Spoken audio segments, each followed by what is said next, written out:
Hey everybody, Who's Your Jedi here with another review for you. This time we're talking episode 6 of season 4 of Legend of Korra called The Battle of Zaofu. And this is very much the inevitable happening. And plot-wise, this episode is a big game changer and quite a lot of really interesting stuff happens. Now, the first thing that I really want to talk about is Sue. And Kuvira, I hate to agree with her, but Kuvira is actually corrected a couple of times in this episode. And this episode, one of the things that Kuvira does is call Sue out on making some very bad decisions. She said she kind of accused Sue of you didn't take control of the Earth Kingdom when you had the chance. Well, we've talked before about why Sue, kind of being a very anti-authoritarian person. Basically Sue is someone who opposes the man, and she doesn't really have any interest in being the man. She's got her own little corner of the world that she has where things are done her way, not because she's strong-arming people into it. It's because these people have legitimately chosen to embrace the philosophy that she espouses. But here, Sue makes a really huge blunder in the whole attempt to take Kuvira out. And notice they don't say kill or assassinate. I mean, they might have just genuinely been trying to capture her, but I really don't get that sense here. This was very much a case of crush the head of the serpent, as it is sometimes called. The thing is, though, Sue does not have really anything in place for what happens if she fails and is captured, which is of course exactly what happens, because Kuvira is not an idiot, and she has known Sue for a very long time. Remember, Sue was basically her mentor, so she has a very strong understanding of Sue's mindset. She knows how Sue thinks, and that completely and utterly plays into Kuvira's hands. It makes Lin play completely and utterly into Kuvira's hands. So, of course, to be completely fair to Sue, if she's captured trying to take Kuvira out, or Kuvira just says, okay, negotiations over, charge army, the results are basically going to be the same. And honestly, even in this case, with Sue being captured, it still resulted in Zaofu being taken bloodlessly. If the army had gone stomping in there, well, you can imagine what happens. What always tends to happen when armies go and stomp into major cities to take them for someone else. Lots of people die, and death, destruction, anarchy, dogs and cats living together. Oh no, wait, sorry, that was Ghostbusters. Anyway, so it is interesting though when you look at that whole situation with Kuvira, springing that trap. Of all the people that she puts in there, it's Judy. But think of it this way: this is another way of sort of testing Judy's loyalty. I mean, we didn't see it on camera, but you can kind of imagine Kuvira going like, "Hey, Judy, prove your loyalty to me." I mean, really, does anybody think that she's beyond that? And let's just continue talking about Judy, and we'll come back to Korra. You notice how Judy very quickly worms her way into being, oh darn, I forgot the son's name. I'm just gonna call him Jerkass Junior. Yeah, let's just stick with Junior.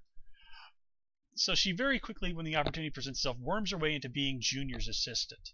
So she's gone from somebody who was getting ready to be shipped off to a re-education camp.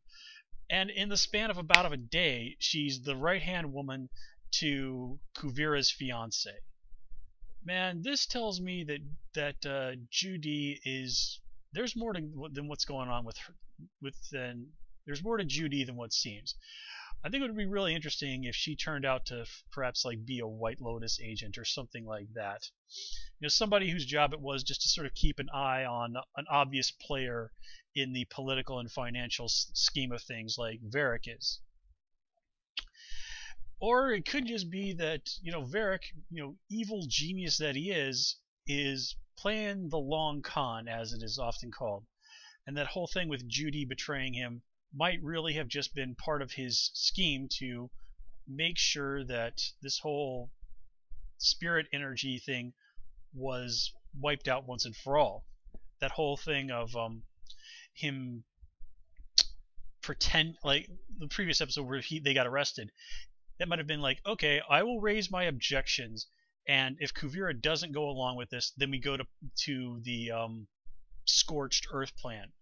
I mean, I totally believe that Varric was completely and utterly willing to die in order to destroy that research, and he just sort of was like, sort of put Judy there as a contingency in case of, okay, let's say Junior or somebody else figures out enough of it that they can probably continue on, that it becomes Judy's job to destroy that research before it can go any further. Now, again, I'm just speculating here, but Varric has been shown a lot of talent for being a smart guy who knows how to plan, who knows how to adapt, and yeah. I really do enjoy stories where like sort of con artist guys end up becoming one of the good guys, because they tend to be very, very interesting and very enjoyable characters to watch strike back at bad guys. Just look at the TV show Leverage, for example. That was sort of all about people like that really hitting back against the system. The Knights of the Old Republic comic books, of which I love dearly, have a character named Griff, and that's sort of his whole thing, is that he's this master con man who slowly is basically kicking and screaming into being one of the good guys. And once he sort of fully embraces that he's basically got something of a conscience, he becomes amazing at screwing over people, and passes some of that those skills on to a Jedi Padawan of all people. But sorry, the cats are a little rambunctious at the moment. But anyway, bringing it back to Kuvira. Well, again, we see this whole time that she's, again, very, very good at manipulating people. For example, when Opal shows up and says, "Hey, where's Bolin?" and Kuvira just flat out lies right to Opal's face and like, "Oh yeah, Bolin is totally down with everything that I'm doing. He's changed," sort of implying Bolin doesn't love you anymore.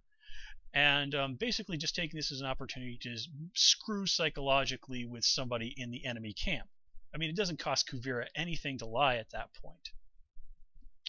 And throwing Opal off her game, well, that can really only benefit Kuvira, because as we see this episode, it does come down to the metal bending army taking on the airbenders. Now, I kind of have to call BS on Kuvira going, "Hey, you broke the truce," because well, it's pretty clear that Korra had lost at that point, and Kuvira was going like she was getting ready to drive a bunch of metal spikes into the Avatar's face.